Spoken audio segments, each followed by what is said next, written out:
저희 원리탐구학원의 목표가 있습니다. 목표는 뭐냐면은 여기 나와 있는 우선 가장 먼저 시작했던 게 원리탐구고요. 요즘에 최근에 했던 것은 퍼즐입니다. 퍼즐과 원리탐구를 통해서 이 퍼즐은 재미 쪽에 초점이 있고 여기는 원리탐구는 정확하고 신속하게 푸는데 초점이 있습니다. 그리고 나는 여기 보면 이제 이렇게 해서 꿈에 도전하자 그러는데 항상 하는 얘기가 어떤 거냐면 이 꿈에 도전하자는 것은 학생들은 별로 좋아하지 않습니다. 그럼 왜 선하느냐? 이거는 학부모님들이 좋아해서. 그러면 애들은 뭐냐면 애들은 정확하고 빠르게 풀기 위해서 꿈이 뭐냐면은 놀자입니다. 그러니까. 이게 지금 어떤 거냐 정확하고 빠르게 풀게 해서 어떤 문제를 풀 때 내용이 굉장히 오랜 시간이 걸릴 것들을 정확하게 빠르게 풀어서 그 시간에 남는 시간에 놀자 이런 건데 이게 지금 애들 보기에는 좀 이상하게 느낄지 모르겠지만 이 놀자라는 이 얘기는 모든 사람들이 가장 기본적인 욕구가 아닌가 싶어요. 학생들도 좀 쉬어야지 공부를 잘하는데 이 문제 이따 원리탐구 문제를 풀 때 그런 것을 쉽게 알 수가 있어요. 그리고 제가 이제 애들한테 학생들한테 어떤 걸 얘기하냐면 러셀스 퀴즈로 1 더하기 1이 뭐냐 이렇게 물어보거든요. 그리고 창의력을 가지고 있는 학생들은 1 더하기 1은 이렇게 해가지고 창의력 이렇게 하면 창문이다 이렇게 얘기를 하는데 제가 이렇게 했던 질문에서 맞은 학생들 아직까지 아무도 없었습니다. 뭐냐면 1 더하기 1은 피곤합니다. 이게 무슨 얘기냐? 여기를 1로 이렇게 해서 2를 계속하면 피곤하다 그래서 노동을 하지 말고 이 원리탐구를 통해서 정확하고 신속하게 풀게 되면은 그 노동을 벗어나 문제를 금방 풀 수가 있어서 그때 노는 시간을 많이 확보하자 이런 겁니다. 그래서 애들한테 이제 이런 걸 어디에서 쓰냐면 학생들한테 어떤 문제를 풀 때 고집이 굉장히 강한 학생들이 있어요. 노동으로 계속 문제를 풀다가 그 문제를 좀 바꾸라고 하면 잘 안 바꿔요. 그러면은 이렇게 풀면은 노는 시간이 많겠느냐 이렇게 물어보거든요. 그럼 안 되겠는데요. 그럴 때 이제 문제를 이렇게 본인의 것들을 풀어 방식을 바꾸고 새로운 형태로 이렇게 가게 하는 역할도 하고 또 어떤 의식이 좋냐 나쁘냐를 결정짓는 역할을 하게 돼요.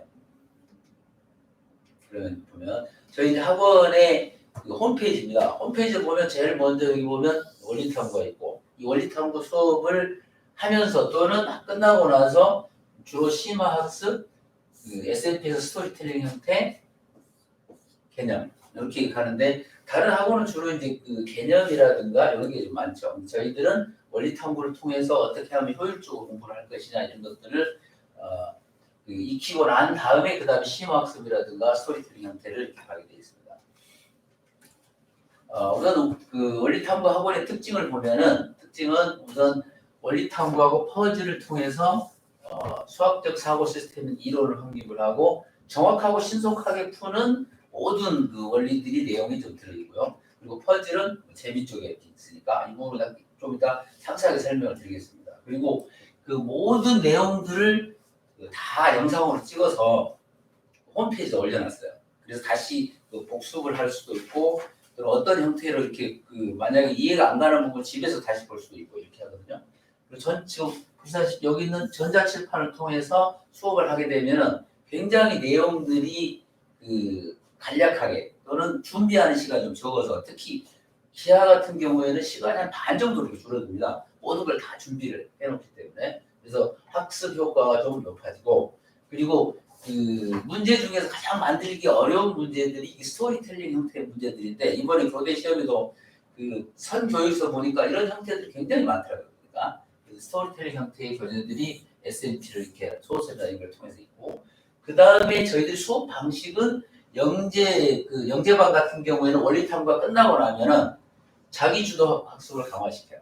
그리고 원리탐구를 통해서 모든 내용들이 매일 평가, 물론 첫날은 평가가 없습니다. 왜냐하면 배운 게 없기 때문에 그리고 마지막에 그동안 배웠던 걸 모두 다 평가를 해서 그 점수를 가지고 그 다음에 윗단계로 올라갈 것인가 아닌가를 결정을 하게 됩니다. 그리고 이 내용들을 다시 종합평가를 하게 되면은 그 내용을 전체를 다시 이렇게 볼 수가 있어서 저희 학원 같은 경우는 한 번만 지나가도 그 책 내용들 거의 다 알 수 있게 이렇게 돼 있어요.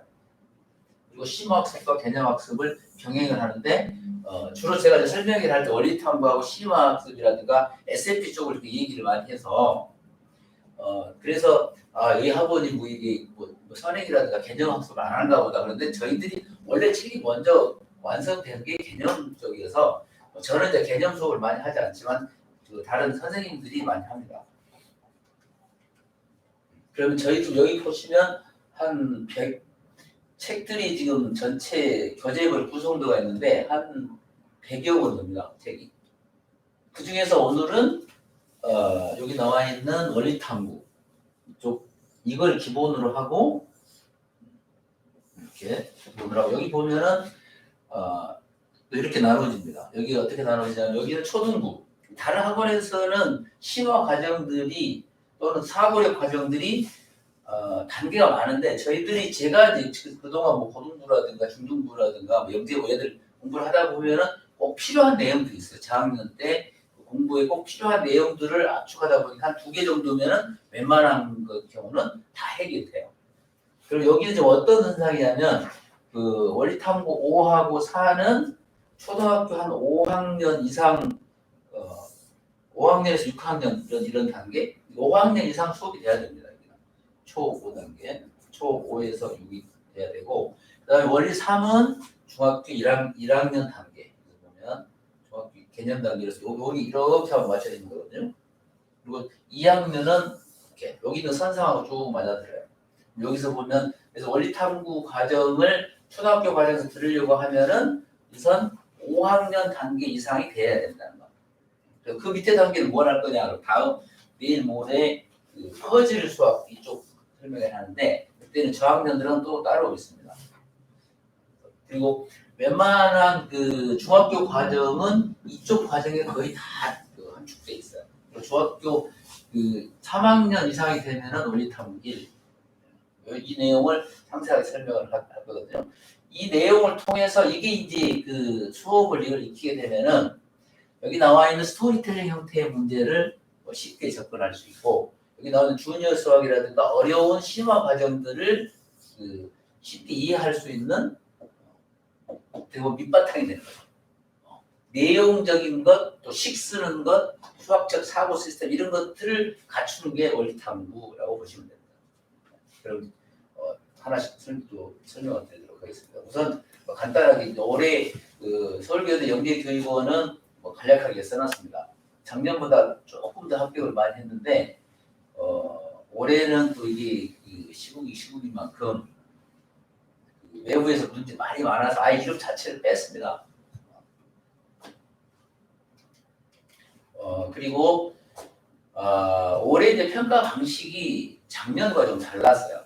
그리고 그 코로나 상황이기도 하고 앞으로도 내년에도 이런 형태를 좀 한다고 하는데 시행착오가 좀 꽤 많았던 것 같습니다. 먼저 선교육을 보면은 선교육 내용은 뭐 괜찮았다고 보여요. 처음에 보면 영상 2개를 보고 거기에 보면 수학이 굉장히 재밌다는 거, 수학이 다방면에 걸쳐서 이렇게 유용성을 가지고 있다는 것을 알게 되는 애들이 영재들에게 특히 이렇게 호기심을 영재들한테 호기심을 발휘할 수 있는 아주 굉장히 좋은 내용이 있지 않느냐 싶고 그리고 이제 1번부터 20번까지가 문제가 있는데 문제를 이렇게 돼 있고 그 다음에 21번을 설명하는 문제였어요.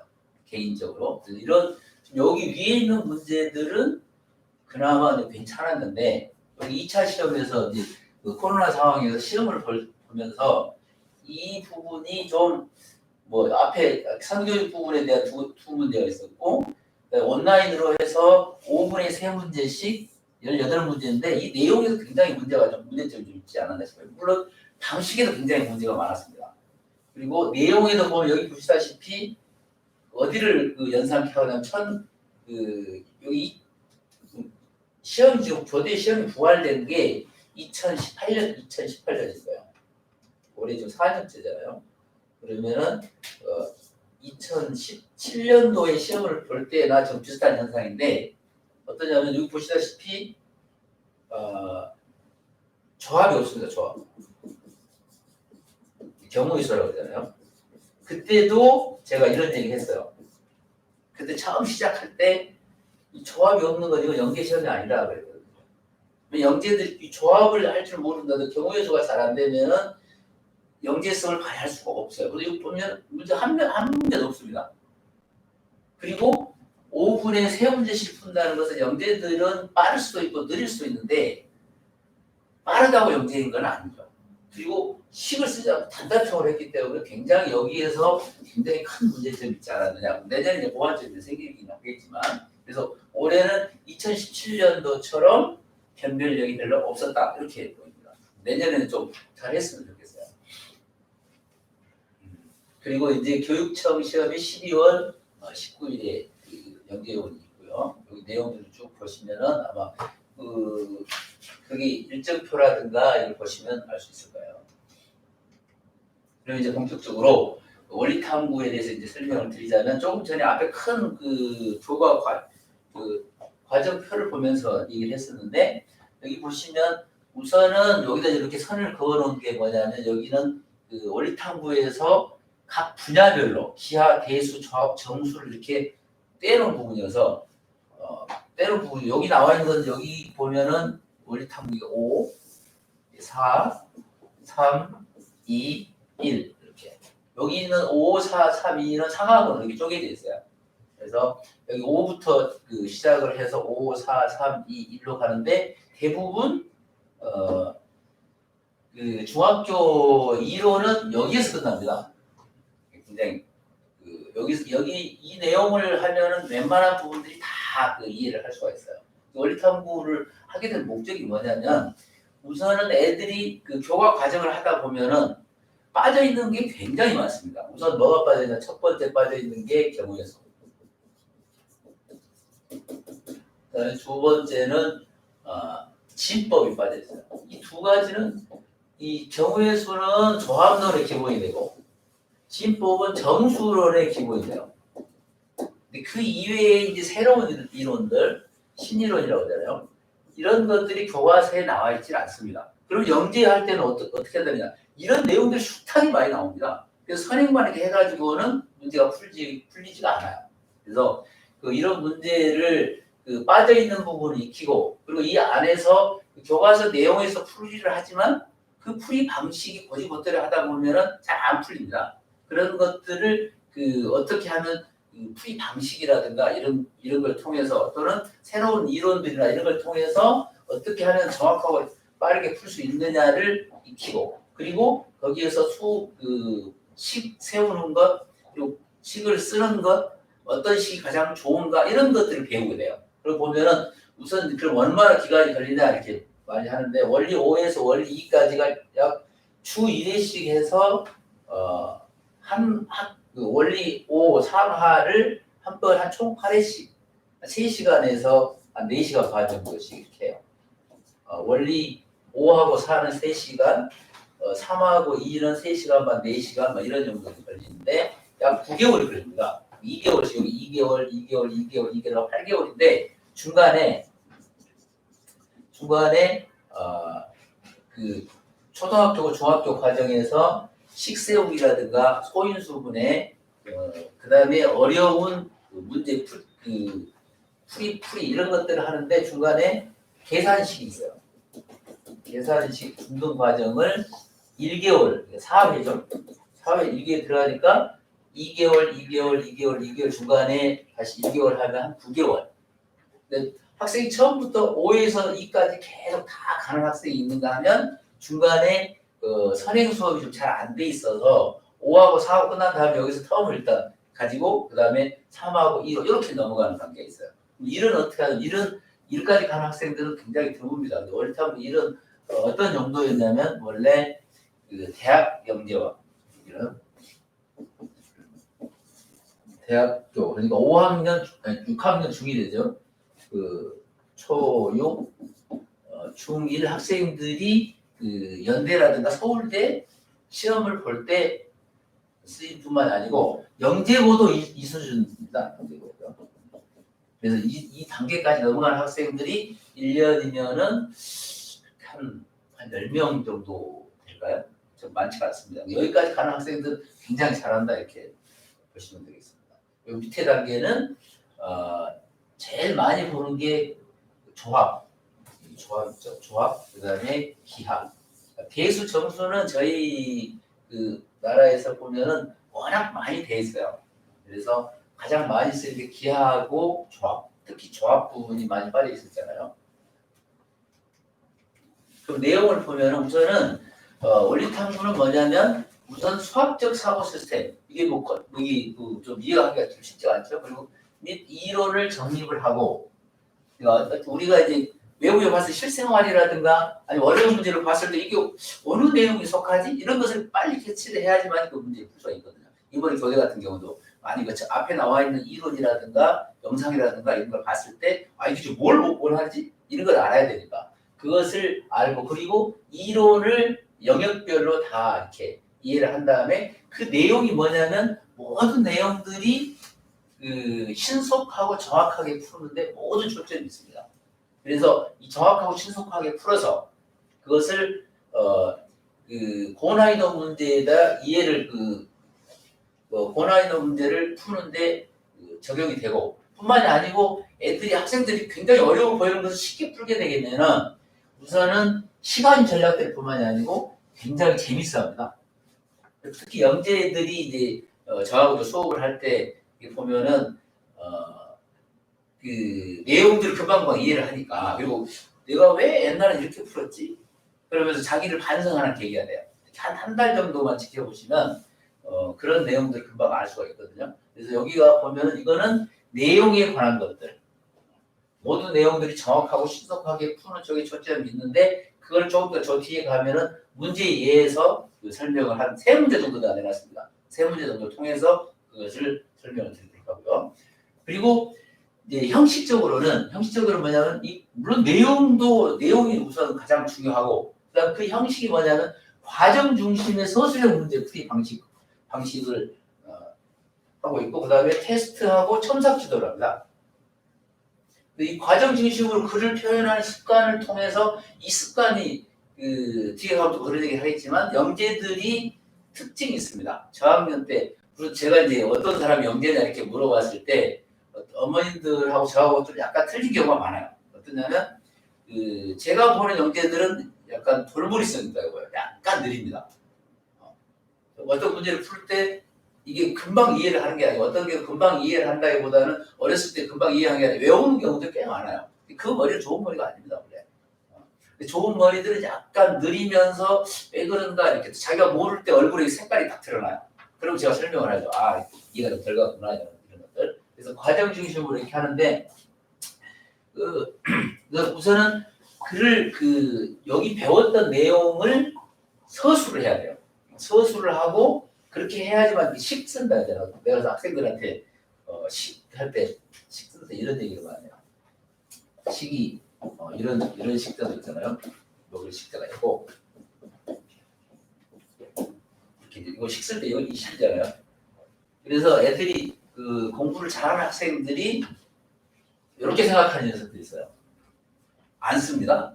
그냥 답이 머릿속에 팍 나오면 막 답만 이렇게 쓰는데 물론 이번 시험에서 좀 유리한 점이 일부는 있었지만 이 답만 쓰게 되면은 다음에 이제 학년이 올라간다든가 이럴 경우에는 굉장히 힘들어집니다. 무슨 얘기냐? 또는 뭐 일부 학원에서는 답을 보고 이렇게 채점을 한다 그러는데 그건 큰일 납니다. 그 문제를 풀 때 어떻게 풀었느냐에 따라서 앞으로의 공부량이 줄어드느냐 아니면 늘어나느냐 결정이 되거든요. 그럼 여기 나와 있는 그래서 학생들이 식을 안 쓴다. 공부 잘하는 학생들이 어머니들 보기에 식을 안 써도 답만 나오는데 왜 식을 안 써도 답이 나오는데 왜 식을 써야 되느냐 그러는데 물론 저학년 때 시험 문제는 식을 안 써도 됩니다. 저희들 같은 게 퍼즐 같은 경우 그런 경우인데 그 이후에는 식 쓰는 습관을 기르지 않으면은 앞으로 이제 그게 식을 안 쓰고 답이 나오려고 하는 좀 어려운 문제는 식을 쓰지 않으면 답이 안 나오거든요. 그래서 안 쓰는 학생들을 내가 이렇게 얘기를 해요. 오늘 화음시하거든요. 무식하다 그래요. 식이 없다는 얘기예요. 애들이 처음 들어온 학생들 무식하다고 그러고 저 똑똑한데요 뭐 이런 경우가 있기는 하지만 식을 안 쓰면은 정말 무식해집니다 이제. 식이 안 써진 상태가 되면은 이제 앞으로 가서 연계성이 사라진다고 봐야 돼요. 그래서 이 연계성을 발휘하고 유지하려면 식을 꼭 써야 됩니다. 오늘 설명해 오신 분도 다른 건 다 떠나서 이거만 좀 주의를 하시면 뛰어나다는 학생이 있을 때 식을 안 쓰고 단반 내는 경우는 학년이 올라가면서 연계성이 사라져 버립니다. 저처럼 아마 그 연계를 많이 본 사람은 별로 없을 겁니다. 저는 어렸을 때 처음 하고 시작할 때부터 이상하게 잘하는 학생들이 오면서 저가 좀 꼬드가 좀 맞나 봐요. 그래서 수업을 하는데 굉장히 많은 학생들 중에서 사라져가는 연계들은 식을 안 쓰는 경우입니다. 근데 어머님들 이제 다 커가지고 물론 첫째가 있고 둘째가 있는 경우는 아마 이해를 하실 텐데 첫째가 있는 어머님들은 이걸 잘 모르십니다. 식을 안 쓰고 단만 나오는 거 신기하고 잘하네 그럴지 모르는데 절대로 안 되는 거거든요.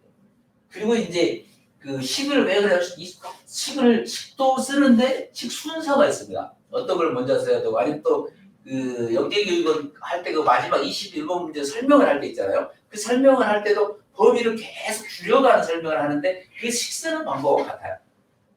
이 식 쓰는 건 뭐냐면 식을 쓰는 순서와 그 다음에 식을 쓰되 그 학습 단계에 맞는 것. 예를 들면은 경우의 수에도 컴퓨테이션이라든가 컴퓨터 이걸 쓰면은 저학년들은 안 되거든요. 이걸 쓰게 되면 공식이 머릿속에 들어오면서 과정 자체를 잃어버려요. 그래서 수식을 쓰는 순서, 학습 단계에 맞는 서술 방법, 더더욱 중요한 것은 가장 바람직한 식이 뭐냐. 이걸 통해서 아까 처음에 얘기했던 놀 수 있느냐, 놀 수 없느냐를 결정을 하는 게 가장 바람직한 식이 어떤 거냐. 그런데 이런 식을 모르고 그냥 답이 맞았다고 동그라합시다. 이건 있을 수 없는 얘기입니다. 그거 맞았더라도 어떻게 맞았느냐 중요하거든요. 그렇게 이제 그 중에서 식을 가장 좋은 식을 썼느냐, 가장 좋은 식이 어떤 거냐면 그 식을 통해서 앞으로 어려운 문제라든가 또는 문자로 나온 거라든가 학년이 올라가면서 그게 쓸모가 있는 거냐 없는 거냐를 결정을 해야 되거든요. 그러면 그 식을 통해서 앞으로 고등부라든가 이런 문제들이 같이 풀게 돼요. 그리고 내용이 줄어드는 거죠. 공부량이 줄어들 겁니다. 공부량을 줄어들게 하고 연계성을 발휘하는 그 바탕이 뭐냐? 가장 바람직한 식을 찾는 거거든요.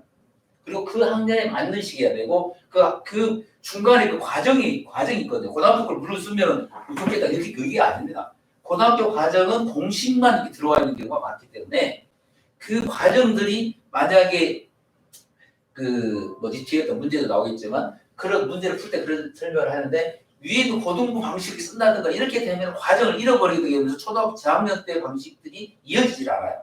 그래서 연계성이 사라져 버립니다.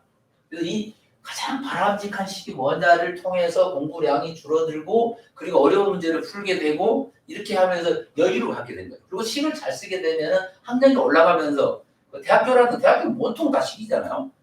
연계고 시험도 마찬가지입니다. 그러니까 이 부분이 가장 중요하다고 얘기해지고 그럼 이걸 어떻게 저희들은 이제 공부를 어떻게 구현하느냐 매회 테스트를 봅니다.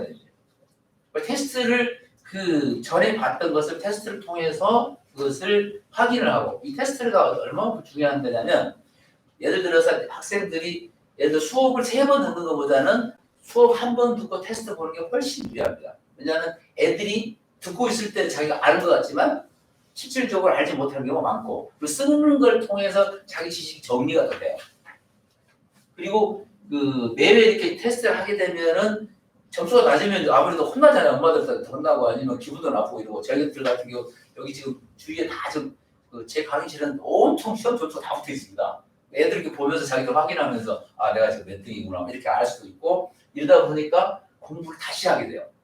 아 내가 지금 시험을 보면 잠깐 기다려주세요. 그래서 한 3시간 중에서 제가 한 1시간 반 정도 질문 수업을 하고 그리고 한 30분 정도는 본인들이 다시 다 확인합니다. 그리고 한 1시간 정도 시험을 보고 시간이 모자란 학생도 있고 남는 학생도 있고 그러는데 보통 한 3시간 정도 되죠. 그래서 그 과정에서 매회 테스트를 하고 그리고 그 테스트를 마지막에 가면 학생들이 어떻게 하냐면 숙제 폭탄이라고 해요. 그동안 배웠던 숙제를 다 시험지를 다시 다 줍니다. 그럼 다시 공부를 다 해서 여기는 종합 테스트를 보게 해서 그 점수에 따라서 그 다음 단계로 올라갈 수 있느냐 없느냐를 판단하기 때문에 이 과정에서 다식들을 다 쓸 수 있는 바탕이 마련되고 지식들을 표현할 수 있는 방식들을 마련하게 되고 그리고 채점도 저희들은 2단계로 채점을 합니다. 제가 이제 원리탐구 수업을 할 때는 반드시 다른 선생님들이 옆에 따릅니다. 제가 했던 수업하고 그리고 추가 질문이라든가 뭐 테스트라든가 아니면 보충이라든가 이런 것들을 다른 선생님들이 같이 해요. 저랑 같이. 그리고 먼저 그 선생님이 채점을 해옵니다. 채점을 해오면 그 다음에 그 제가 다시 봐서 그 채점을 다시 확인하거든요. 그리고 위에다 메모를 씁니다. 어떤 것은 쓰지 마라, 어떤 것은 써야 된다, 이것은 뭐가 빠졌다 이런 것들을 통해서 이 시험을 통해서 여기 나와 있는 내용이라든가 습관이라든가 이런 것들이 다 잡히게 돼 있어요. 이것은 눈에 훤히 보입니다. 그리고 이런 시험을 통해서 그동안 했던 내용들을 다 이렇게 확인할 수가 있게 되고 여기 특히 원리탐구 내용은 아까 얘기했지만 경우의 수라든가 빠져있는 거 침법 그리고 심리론 이런 것들이 다 들어가 있을 뿐만이 아니고 단계별로 이렇게 필요한 것들이 들어있어요. 예를 들면 뭐 홀짝수 분석이라든가 함축들이라든가 이런 것들이 굉장히 중요한 역할을 하거든요. 그런 내용들까지 포함해서 그 저학년 이론들을 고학년으로 연결시키는 과정들 이런 것들을 하나씩 다 받게 되는 거예요. 예를 들면 이런 게 있어요. 대표적인 예로 초등학교 2학년 때 보면 2-1인가요? 덧셈과 곱셈과의 관계가 나오잖아요. 그럼 2 더하기 2 더하기 2 이렇게 하면은 3 곱하기 2 이렇게 나오잖아요. 근데 이게 중학교 1학년에 가면 A 더하기 A 더하기 A 이렇게 하면 3 곱하기 A인데 여기는 이렇게 나옵니다. 이게 지금 문자와 숫자로 연결되거든요. 이렇게. 근데 여기서는 숫자와 숫자 사이로 곱하기를 생략하지 않지만 그 이외에는 생략을 하기 때문에 이렇게 돼서 그럼 3A 더하기 2A는 5A가 되는 게 초등학교 2학년 과정과 이렇게 연결이 돼요. 뿐만 아니라 분배법칙까지 다 연결이 됩니다. 저학년 때 가지고 있던 이론들이 쭉 올라가면서 가지고 있는 지식들을 버리는 게 아니고요. 그 지식들을 하나씩 차곡차곡 쌓아가는 과정입니다. 이런 것들을 식이라든가 내용이라든가 이런 걸 다 연결시켜 나면은 그리고 나면 심화 과정들이 풀리는 겁니다. 새로운 이론들이 풀리게 되고 그리고 식 쓰는 습관들이 생기게 되면서 또 실생활과 관련된 내용들이 이게 지금 뭐하고 연관이 있구나 이것을 금방 알게 되죠. 그러면 공부량이 줄어듭니다. 어머님들이 보기에 막 어떤 문제들 엄청나게 많이 풀리고 막 그러는데 그러면 오히려 연계성이 사라질 수가 있어요.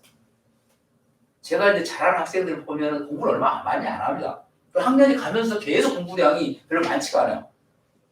그런 경우들을 볼 수가 있는데 공부 방식이 어떠냐가 좀 다르겠죠. 그리고 이렇게 하고 나서 하면은 이게 지금 왜 하느냐 그러면 이걸 하고 나면은 선행이라든가 심화 과정들이 굉장히 쉬워집니다. 그래서 효율적인 수학 교육 방법을 위해서 반드시 저희들은 이 부분을 반드시 먼저 하든가 아니면 동시에 하든가 같이 수강을 할 때 그리고 다른 것부터 어머니도 고집 이렇게 했을 때 하시는 분들도 일부는 있기는 하지만 그거는 손해입니다. 왜냐? 어려운 문제가 안 풀릴 뿐만 아니라 식도 좀 식세우는 방법들이 안 돼 있죠. 이론적인 무장이 좀 안 돼 있는 상태잖아요. 그러면 어려운 문제를 풀 때 자기 혼자만 모르는 거예요. 이런 경우는 극히 이제 예외적으로 일부 있을 수 있는데 그래서 될 수 있으면 아니면 반드시 이 단계를 거치고 나야지만이 훨씬 빨라질 뿐만이 아니고 시간도 많이 줄어듭니다. 그 다음에 그 과정을 통해서 이해가 가면은 이제 현실과 연관되어 있는 문제들 영재교육원 및 영재고 대비를 할 때 SMT가 있어요. 여기 보면은 SMT 3단계는 교육청에서 한 3학년 정도 2단계는 4, 5학년 여기는 교대 정도 교대도 굉장히 어렵습니다. 이렇게 쭉 대비 단계들이 그리고 저희 학원에 오는 학생들은 3은 잘 안 해요. 왜냐하면 좀 뛰어난 학생들이 많아서 그래서 될 수 있으면 3학년들도 2를 이렇게 해서 약간 높은 단계지만 좀 힘들지만 그래도 충분히 할 수 있어요. 예. 그리고 요 위에 있는 단계는 영재고 학생 대비를 위해서 하는 거고요. 그리고 이제 그 다음에 주니어 수학을 보면은 심화 단계, 초등부의 심화 단계 보면 주니어 수학 8개 단계로 돼 있어요. 그 밑에 중간 단계도 있을 뿐만 아니고 그다음 중학교에서도 이게 도전 단계라고 합니다. 이 도전 단계는 영재고에서 특히 영재고에서 중등부 심화 과정을 공부할 때 많이 씁니다. 여기 나와 있는 이 도전 단계는 다른 학원에 비해서 굉장히 어렵습니다. 내용 자체가 다른 학원에서 이렇게 심화 과정이다 그러면 저희들 한 중간 정도 이렇게 되거든요. 부셔서 깨져야 됩니다. 그러면 다시 이제 그 여기 있는 것을 한번 정리를 한번 해보면요. 먼저 저희들이 이제 5학년 초등학교 5학년 6학년 수업이 돼 있는 경우에는 퍼즐 5부터 4를 가게 이게 초등부 단계를 가게 되고 중학교 1학년 2학년 정도 3학년 이상도 마찬가지지만 최소한 2학년 정도가 돼 있어야지만이 3, 2 이렇게 간 다음에 이 공부를 통해서 그 실전 시험들 S&P 그리고 KMO라든가 이런 이론들을 공부할 수 있게 이렇게 돼 있어요. 여기를 이게 바탕이 된 상태에서 그 S&P라든가 이 단계가 가게 되면 또는 여기 있는 개념 단계도 마찬가지입니다. 개념 단계도 학년이 올라가면서 이해가 좀 잘 안 가는 부분도 있잖아. 이런 부분이 이쪽에서 해결하게 됩니다. 그럼 이제 예를 들어서 그럼 어떤 거냐? 그럼 한번 볼게요. 아까 그 문제 예를 통해서 한다고 했잖아요. 이걸 보면은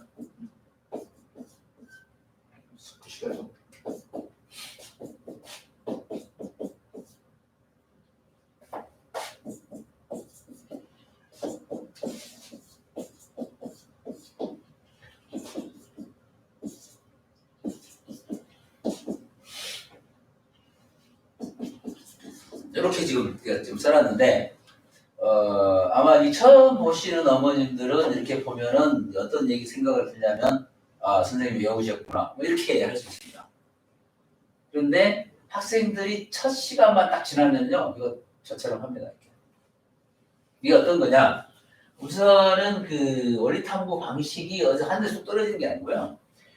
우선은 그 덧셈과 뺄셈에서 보면은 교과서에도 나와 있습니다. 이거 어떤 거냐? 덧셈과 뺄셈 순서대로 하는 게 원칙이에요. 근데 그 뒤에 가면은 위치 바꾸기 이런 게 나오거든요. 그럼 중학교 가면 그것을 교환 법칙이라 그래요. 그걸 십지법에서 이렇게 하는 방법이 그 내용도 교과서 내용이 있지만 학생들이 잘 모릅니다. 이걸 어떻게 한 거냐? 이렇게 한 거죠. 315에서 15를 빼니까 300이 됐겠죠? 이렇게 하면 100이잖아요. 원래 이제 식을 쓸 때는 이렇게 식 쓸 때 이렇게 줄을 치라 그래요. 300 더하기 100 4 이렇게 식을 쓰게 만듭니다. 그럼 금방 되잖아요. 315에서 49 이렇게 다 하려고 그러면요 짜증내요. 그리고 시간이 엄청나게 걸립니다. 그리고 우리의 목표인 놀 수가 없는 거죠. 이것도 마찬가지 이렇게 하면 22에다가 5를 곱하면은 110인가요? 이렇게 하면 공부가 안 됩니다. 그럼 어떻게 하느냐? 이것도 이렇게 5하고 11하고 바꾸는 거죠. 이렇게 하면 10 곱하기 11을 하니까 77이죠. 그러니까 770 이렇게 나온 거잖아. 그러면 순식간에 계산합니다. 이거 계산하는 것보다 훨씬 빠르거든요. 이런 것들이 교환법칙과 결합법칙 이렇게 지금 나오잖아요. 그리고 여기도 보면은 소인수분해가 나와요. 여기는 어떻게 하냐면 수학에서 가장 중요한 부분이 뭐냐? 10은 2 곱하기 5예요. 그래서 학생들한테 2하고 5가 만나면 동그라미가 생기는 거고. 그리고 여기 나와 있는 동그라미를 보면은 2하고 5로 보여야 됩니다. 그래야 공부를 잘합니까? 그러면 여기서 보면은 또 이건 소인수분해이기도 해요. 저학년 때 공부를 계산에서 가장 많이 해야 될 게 소인수분해입니다.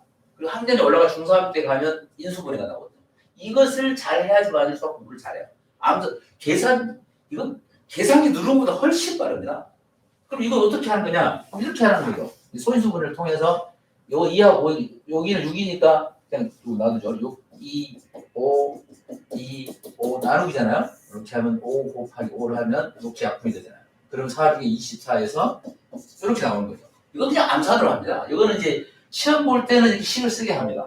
이런 게 머릿속에서 들어서 이런 형태로 썼구나. 이걸 알기 위해서. 그리고 나서 이제 실전에 들어가면 이거 쓸 필요가 없죠. 바로 바로 나옵니다.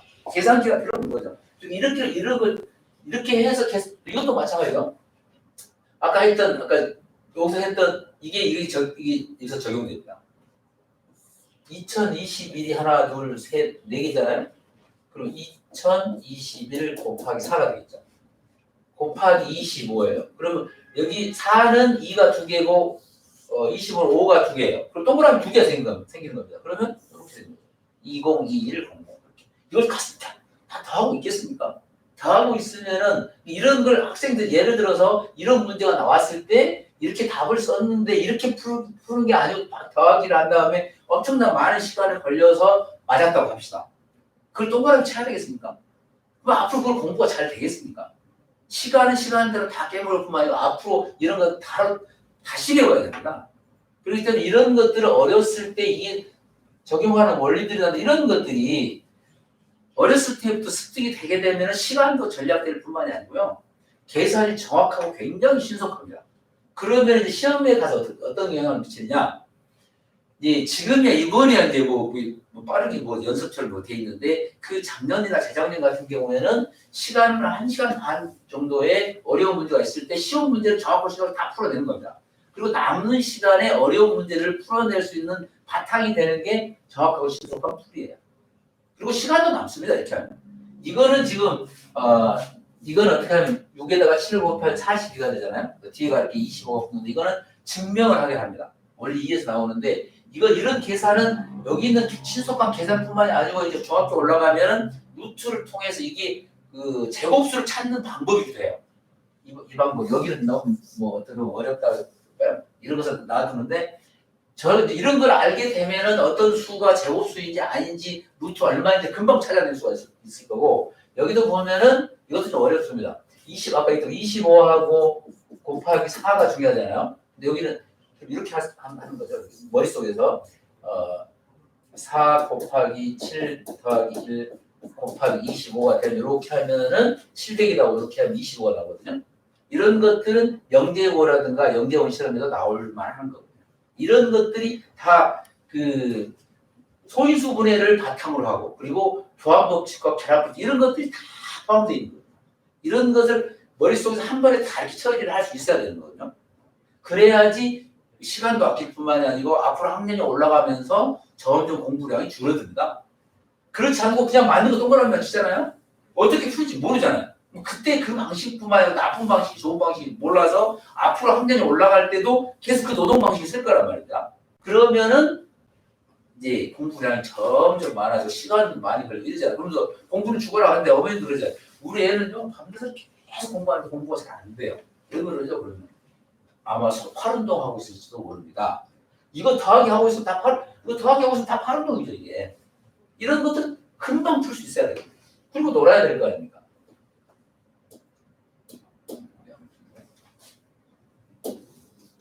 그리고 이제 또 두 번째 보면은 이게 지금 이번에 나 선교육 5회에 10권에 나온 문제인데 물론 원래 탐구 2하고 3이 다 있습니다 이게.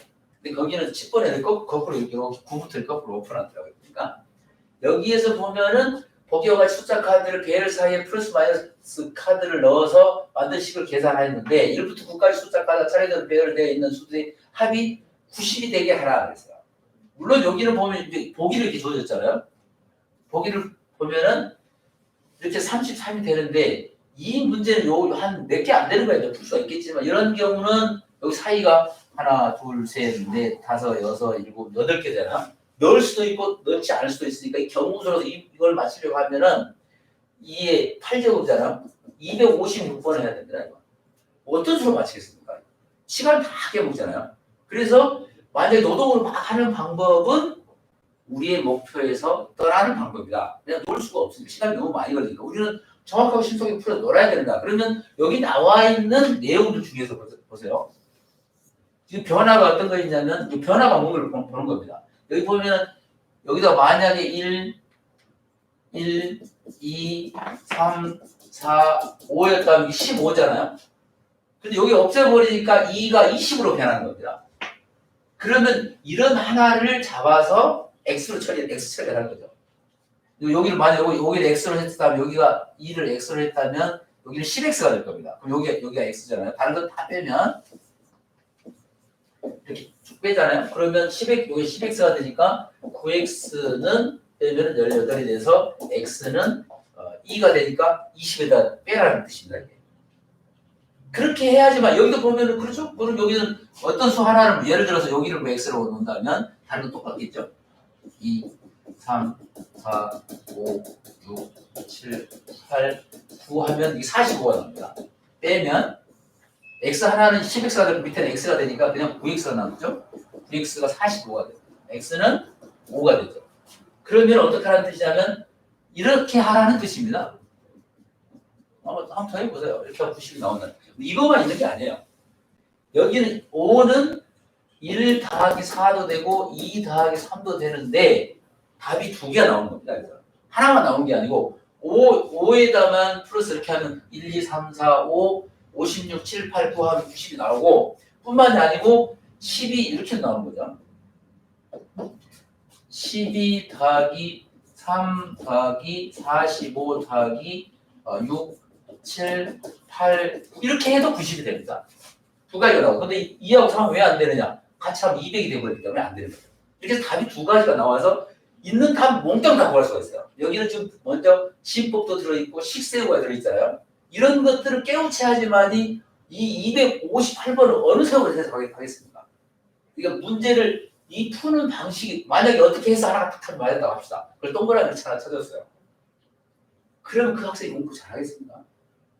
시간 앞으로 계속 시간이 많이 걸릴 겁니다. 근데 이 방식을 하나만 딱 터득을 하게 되면 있는 답 금방 다 풀어내요.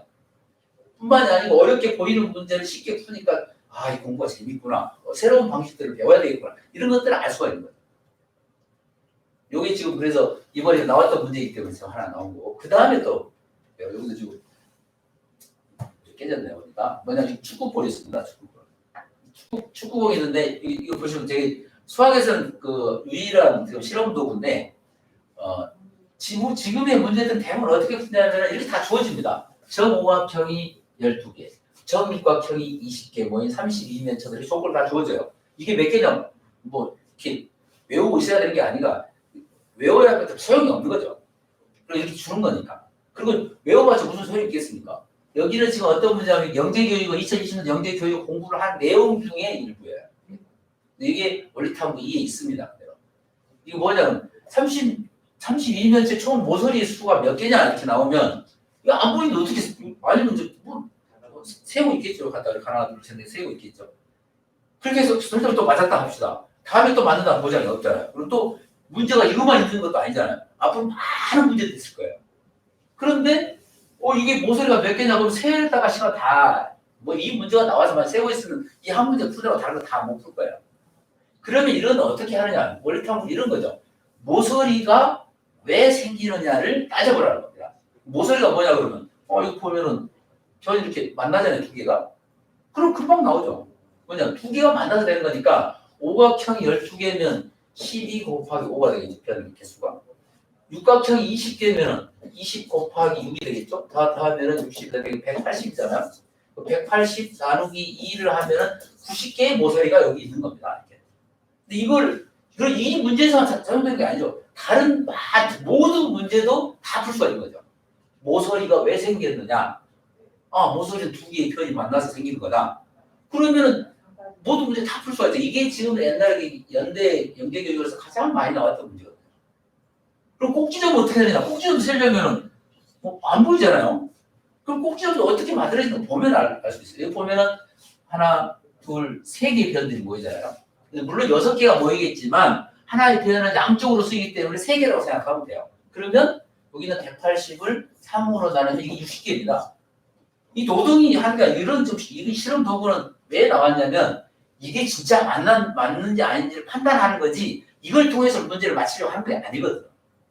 수학은 계산을 통해서 모든 걸 다 맞출 수가 있어서 실험 도구가 별 필요가 없는 겁니다. 왜 그러냐를 따져보면 공식도 별 필요가 없어요. 그 나오는 과정들을 알게 되면 다 풀리게 되니까. 뿐만 아니라 여기는 내부를 통과하는 대각선의 개수잖아요. 이거는 영재교육원에서도 교대에서 이걸 안 하더라고요. 워낙 어렵기 때문에. 근데 이것도 저를 가르쳐요. 근데 이건 그렇게 어려운 건 아니지만 아마 어느 정도 생각하기에 시간도 너무 많이 걸리니까 일단 여기는 생략하도록 하겠습니다. 이런 형태 지금 나와 있는 문제들 중에서 한 3문제 정도인데 이거 말고도 숫자가 굉장히 많습니다. 뭐 전람회장 만들기라든가 뭐 이게 어떤 숫자가 굉장히 크게 보이는데 그걸 그 내용을 알게 되면 어려운 문제가 아니거든요. 그런 것을 하나씩 깨우치는 단계가 원리탐구 단계예요. 그 단계를 알게 되면은 그 다음에 이제 선행도 좀 쉬워질 거고요. 그리고 어려운 문제는 더더욱 쉬워질 거고 시간이 아껴집니다. 그래서 우리의 목표를 향해서 우리의 목표가 놀자는 것은 그렇게 하면 노는 시간이 많아지죠, 당연히. 그러니까 그런 학생들이 또 식을 잘 쓰게 되면 학년이 올라가면서 같이 다 적용되는 것을 미리 배웠기 때문에 그런 것들이 공부량이 줄어든 겁니다. 갈수록 공부량이 줄어들으니까 공부를 잘하는 거지. 이게 가서 갈수록 공부량이 많아지면 공부 잘할 수가 없죠. 그래서 그 문제를 푸는데 어떻게 답이 중요한 게 아닙니다. 그걸 푸는 방법, 어떻게 해서 푸느냐, 이렇게 중요한 거예요.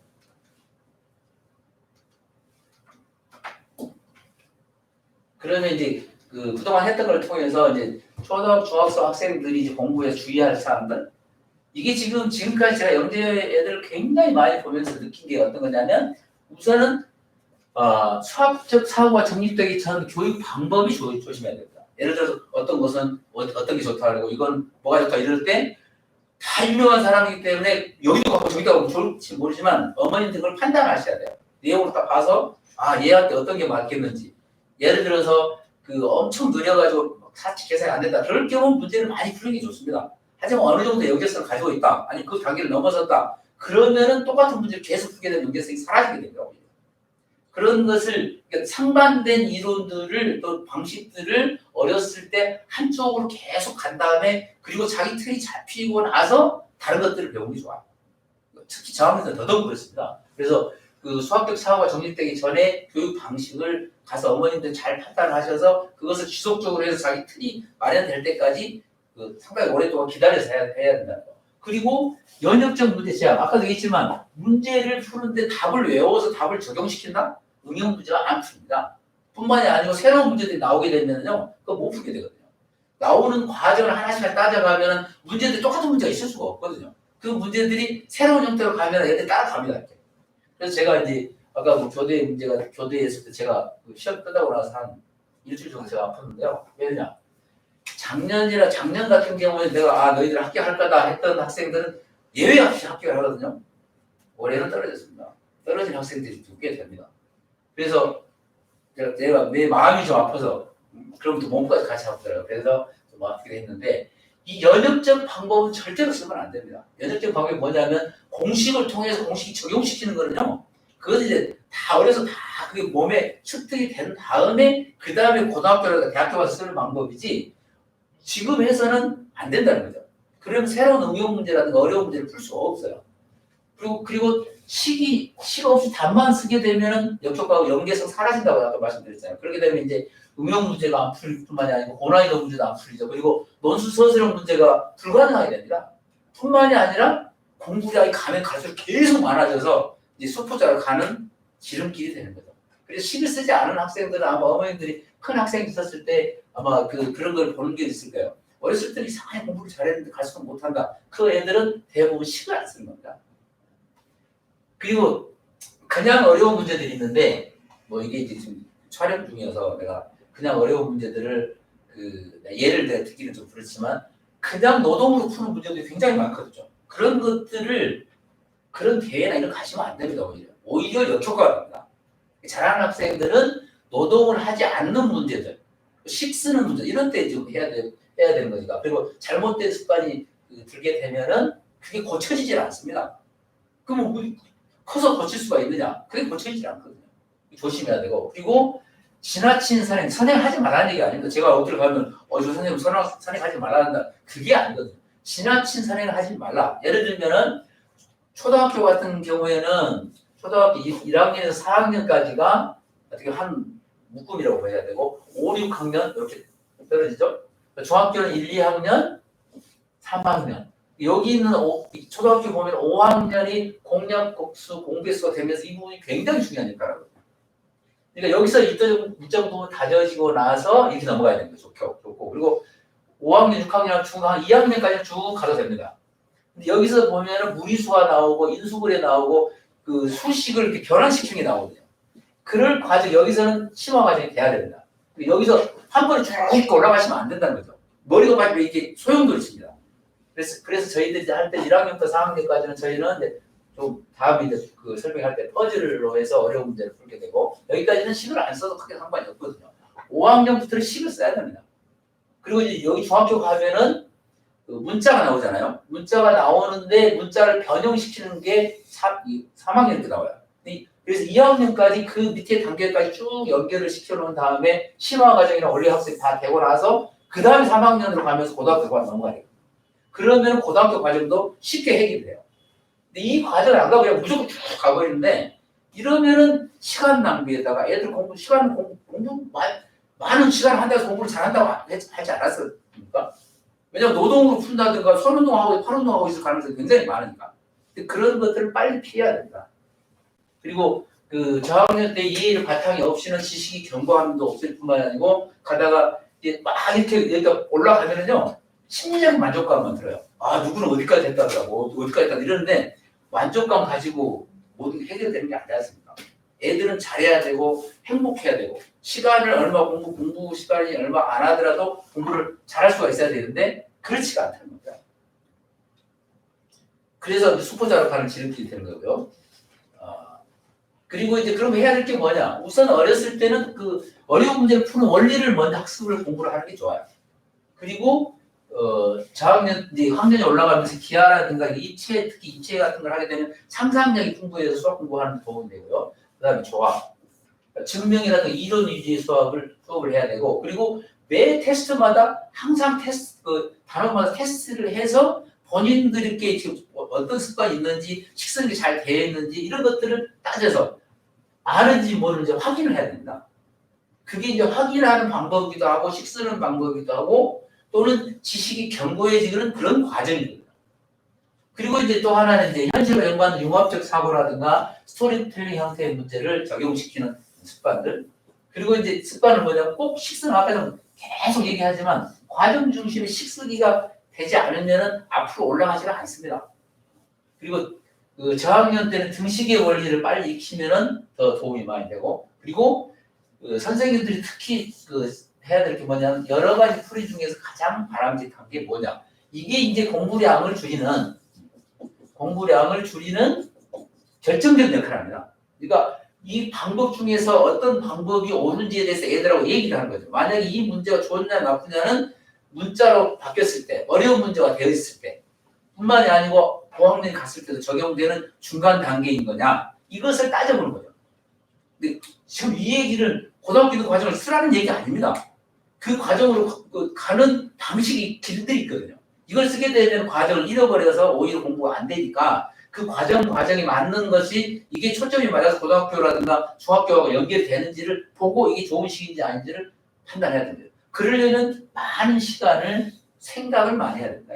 문제를 많이 푸는 양치기가 아니고 하나하나를 풀어서 이게 어떻게 문제를 풀 것인지를 확인을 하라는 겁니다. 그리고 이게 왜 그러는지 왜 그걸 또 식을 써보고 이게 다른 문제에 적용되는지 이것을 따져보는 거죠. 그리고 이제 여기 보면 이제 다음 시간에 12월 4일 내일 모레죠. 또 저학년들이 있으면 10시 30분에 여기는 5학년 개념이 안 된 경우입니다. 오늘 설명에는 5학년 개념 이상이 되어 있는 학생들의 설명이고요. 여기 지금 표지를 지금 완성이 돼 있어서 예쁘게 만들었습니다. 여기 보면 퍼즐은 주로 재미 쪽에 초점을 줬는데 집중력이 굉장한 효과가 있었거든요. 이런 얘기들은 가도록 하고요. 그리고 여기 나온 교과서 과정에 맞는 교과서 퍼즐입니다. 학년별로 쭉 이렇게 돼 있어요. 그때 보시면 됩니다.